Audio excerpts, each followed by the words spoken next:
Well, you'd never guess where I am now. I've been lost for the last 45 minutes trying to find the residence of our guest today. This is the Voice of the Hills, and I'm Deanie. As you may know by now, we've been visiting with all these important people around Polk County, and today I was trying to find Jay Lichty. Jay Lichty, you do exist. I finally found you, but I've been on every mountain in this side of Polk County. Well, now you have a new career as a tour guide. Yeah. No, I would get them lost too. But I ran into a couple gardeners and we talked. I ran into some stone masons and they were talking, but they kind of kept directing me. But you are isolated and yet you're right here in the middle of things. And thank you for giving your time and thank you for waiting for me for 40 minutes. You're welcome. And Corey? Absolutely. It's nice to meet you. Good. It's nice to have husband and wife because without these wives, these husbands wouldn't amount very much. I agree. Absolutely. Yeah. Where are you all from originally? I'm from Florida back in the day, Stuart, Florida. Okay. And New Jersey and Alabama. So a bit of a mix. I didn't know anyone ever came from New Jersey. I thought you all stayed there.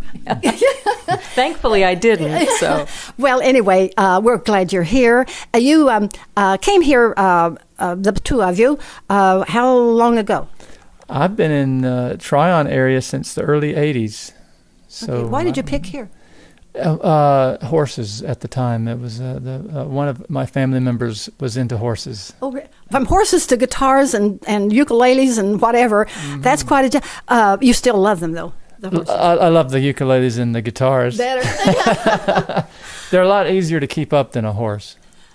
Yeah, but, I agree. I agree. Yeah, we've gone through the horse business too, a long time ago. But anyway, so you came here, but you didn't come as a guitar maker at that. What has been your livelihood up to now? I've been a home builder up until I started doing guitars full time back in 2009. But before that, it was building houses and remodeling and such. Was this in Florida? No, just here, actually. My career started actually over in Pickens County, and then when I moved here, I continued. Did you ever build any Holland Brady homes? No. Holland and I have worked together, but I haven't done any of his full-scale houses, no. Oh, he's well known around this area, as you know, as one of the architects, and I'm hoping we're lining up an interview with him. He has so much history. This place is full of history and people that have lived all over the world. Do you find that to be true? Oh, absolutely. Absolutely. And what's interesting about the guitar business now is that we're meeting people all over the world, even though we just live here in Tryon. So it's a great community, and it's a wonderful place to be, and we're enjoying reaching a bigger audience as well. Yeah. Well, it's, as I say, a far cry from building homes, but yet there's an art to most anything we do when we're working with our hands, right? That's true. And the home building was a good springboard for this, and it really makes this a lot more fun by contrast. Yeah. Well, yes, you don't have to go on site. You can work right from your home. Work 14 steps out of the house. Yeah. And if you don't want to work, you don't have to. You still got to eat. That's the one thing we've in the power company. That's a sideline, yeah. But thank heavens for the internet, because you're not confined to just a local market. Well, interestingly enough, our market is not in this area at all, other than a few random clients, but even North Carolina is not really our industry. It's more global. Yeah. We have a lot. We have an iron. He's leaning on his. He's just. This is cute. I have to tell this since we don't have video. He's leaning on his wrist, kind of relaxed, and his wife reached over and pulled it away. We're not on video. Just if he's relaxed, just let him relax. Well, anyway, did I find out? I don't think I have heard why the guitars. Why I went to building guitars? Mm-hmm. Except from making a living. Well, no, I didn't do it to make a living. I did it. It was started as a hobby, and then I was doing that back when the building stuff started declining, and I continued doing the guitars and ukuleles, just waiting for the phone to ring for, the next house to build, and it never did, seriously, until it started ringing again. But it was about guitars and ukuleles, and it's never really rung again for houses. Can you point to a time when it took hold and you thought, I believe I can make a good living with this? Was there one big break? The break everything's gradual, so we knew right off that we were going to make a go of it, whether we made a living of it or not. We were certainly going to give it a full-on try. And I think once we actually got a hold of a player of ukuleles from Hawaii who really kind of helped set us That's Ukeland, isn't it? Yeah, it is. And he's a professional player and travels all over the world. And he ended up, one of our clients showed him one of our instruments at a concert he was doing in British Columbia, and he really liked the ukulele and told the guy so. And the guy called me and said, "This guy really loves your ukuleles." I said, "Well, that's great." About 3 weeks later, I get a phone call from this guy, Kimo Hussey is his name, out in Hawaii, and he had just been to another concert that he was doing in California, and another person brought one of our ukuleles up to him. He said, "I've just played 2 of your ukuleles and I have to have one." And so he ended up becoming our number one client right now, because he buys them and so he doesn't keep them. He buys them. Well, he's trying not to keep them, but he keeps falling in love with them and wanting to keep them. But he sells them all over the world because he travels China and Taiwan. Where else? It's just Australia. He's been Singapore, just all over, and he takes them with him to shows that he does, and he typically sells them there. Okay, I'm going to ask a question that I hope is. There's no such thing as a silly question. It's silly answers, isn't that true? If I'm giving the answer. What makes a difference in a ukulele and a good ukulele, or do you prefer ukuleles or guitars to be known for? Both. Okay. Right now that we're kind of known for both, but more towards the ukuleles, because our ukuleles stand out a little bit. Not that they're better. Well, I like to think they're better than a lot of them. Our sound of our ukuleles is a little bit different because of the fact that I've been building here in North Carolina, where everybody else, that builds is not everybody is based in Hawaii, but most people base their ukulele sound by the Hawaiian traditional ukulele, where I didn't really do that. I kind of based mine out of the sound I was hearing in my head, which was more, believe it or not, more from bluegrass style instruments, meaning more like mandolin, and then also my desire to hear real quality sound come out of the instrument, and not just a basic sound, but a real, like, orchestral type of sound. And so I just kind of developed the sound that I liked. And sound with body. Sound with body. And it just turned out that people really liked it. And so. What makes the difference? Is it the wood? Is it your craftsmanship? But is there some little secret or knack that makes a better ukulele? I think yes and no. That's what I like about him. It sounds like maybe but there's some reason why yours are so outstanding. Well, there's a lot of outstanding ukuleles too. I mean, there's builders like myself. There's there's a few of us that really are dedicated to making it just a really quality instrument. When I say a few, I mean there's quite a few. And the biggest problem is marketing, and so you don't hear about these other builders as often because nobody knows about them, and they don't have the secret weapon that I have, which is Corey. And Corey, with her marketing skills and her internet stuff and savvy, has just gotten us to where we're just like we're name recognition in the industry and getting better and better. And as far as search engines on the internet, you type in most of the search terms and we're on the first page now. And so that makes us automatically, like on the New York Times bestseller list. Yeah, like that. And so, and not to put my stuff down, because I think I do a really good job, but there's a lot of great builders as well. And we all try and support each other. And they just don't have this a wife that's doing all this marketing. It's a full-time job what she does. What's your background, Corey, that you are so talented with? And behind every successful man, there's a more successful woman. There you go.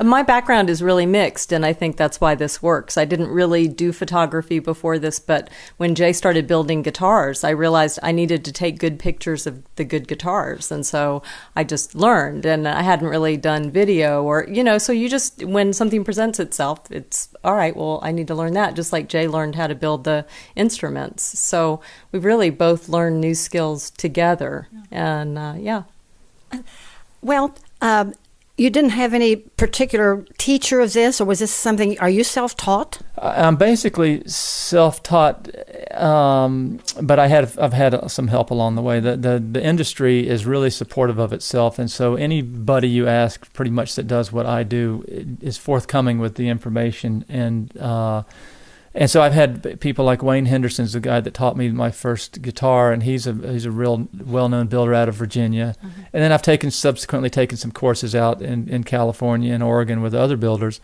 to get different techniques down, and then you learn a lot by the school of experience. Yeah, and yeah. Where do you get your materials? What's the main source? Well, all over the world, and there are people that sell materials for what we do. What wood would you say is your favorite?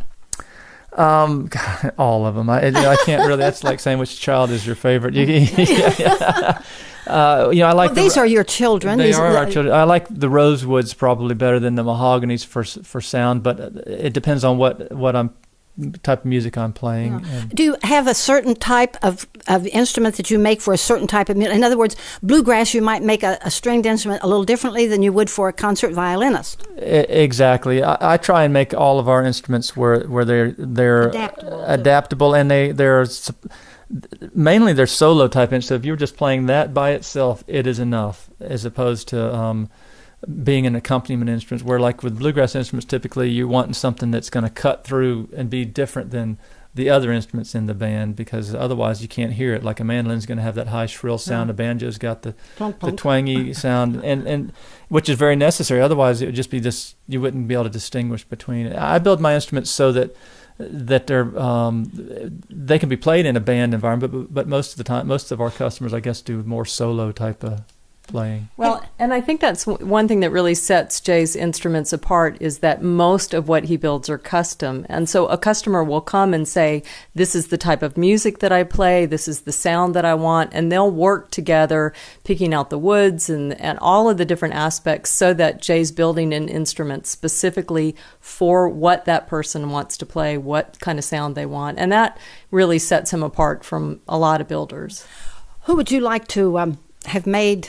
It doesn't have to be living, but is there one artist that you would really like to have him play your instrument? Gosh, I've never really thought about that. And no. I mean, anytime somebody comes in here and plays one, it's a thrill to me. Even if they're just learning, it's a thrill. We do have several well-known people. We're fine. You have several. We have several, well-known people playing them, and one in particular that wants one. And I'd mention her name. She's a pop artist, very, very, very famous, and we're working with her now. But until we get the deal done, I don't want to, say something out of turn. But it's really exciting for us because she's just wonderful, and everybody knows who she is. Do they ever come to Tryon to talk to you and pick out things personally? They do, but not that often. That's the cool thing about what Corey has done with our website, and you can do everything. It's like you're walking into a store when you're online looking at our website. You can pick everything. All of the wood is on there and visually, and we have sound bites, and we're continuing to develop that with videos and YouTube videos and such, so that people, when they go in, it's like virtually coming to, you just can't get the smell. We're trying to figure out how to get the smell of the wood. We'll have smell-o-vision one day, maybe. Smell-o-vision, yeah. Well, we almost have that with the communication. I don't like a lot of the things that are, I think, bad things that have happened with our communication system. I think that we've lost something. Our young people are suffering from that in some cases. Mm-hmm. But also, when you think of the pluses, like you could never have done this before the internet. No, we could not. No. We would. I'd be back to building houses if there was a need to build. Yeah. Well, an instrument that Jay's just finishing up is a custom guitar for someone in Kazakhstan. And that's just amazing to me. Where? Kazakhstan, which was part of Russia. It's just like... They do... what's the instrument not mandolin. What's the instrument that Russians are famous for? I don't know. But it's just an amazing thing to be in this quiet little corner of North Carolina. Well, you're quiet in a corner because it took me 40 minutes to find you. So if you want to know where he lives, you'll never know. Especially from me. I hope I don't get lost going home, but I'll just head downhill. There you go. How's that? Do you play? I do. I do. Oh, do you have an instrument? I was going to sign off with him, maybe just strumming a little tune so we could hear. If you want to shut that off and let me get one, I can, but it's going to take me a while to go get one up. So. I tell you what, let me make a date sometime in the future and come back, and then you can divulge who you made this special instrument for. There you go. And but I thought it'd be neat to sign off with you playing a little. Do you play? No, I don't. I'm just a fan. I'm looking. What's the instrument? That looks like a banjo up there on top. My mother had an antique store for a while. It's a little banjolin that she had gotten from the store there, and a banjolin. Banjolin. It's a combination. Actually, it could be called a banjo ukulele. Actually, now that I look at it, although it has 8 strings, it's about the size of a concert ukulele, but it's got a banjo body. So. I wish I had it now. An instrument. My Aunt Ruth, I'm named from, went to college at Ohio University in Ohio, and she went with this little ukulele, and it was like a banjo shape, but it was all wood.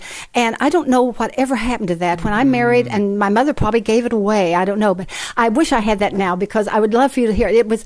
I just learned to play just dumb little things, and Down on the Erie Canal was one of them. But I will make a date with you and Corey. And we'll come back, and you have the instrument all ready, and we will let you play us in and play us out. There you go. That sounds like a great idea. Well, I think this has been fun, like we did with I did an interview recently with Mr. Cowan at the Hardware. Oh, he's so and great. He's just a love. And we went back and sat on almost bales of hay where they used to have the old hay, feed store.